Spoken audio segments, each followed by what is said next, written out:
Husqvarna.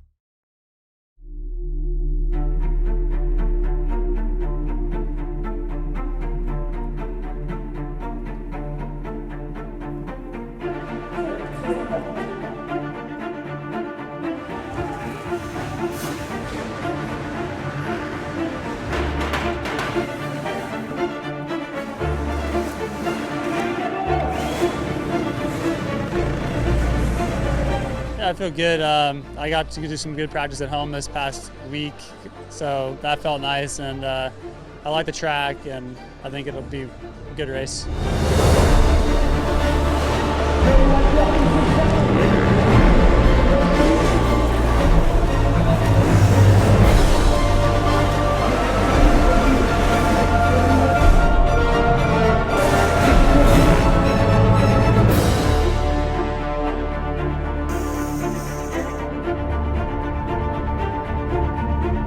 It's a match between mental and physical strengths, and you know, I have a good little point, lead, so I have a little bit of a cushion going into it, and I just need to manage it.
Challenges, and this year presented itself just the same, and I was able to overcome them the best, and I'm world champion back to back, and I'm really excited.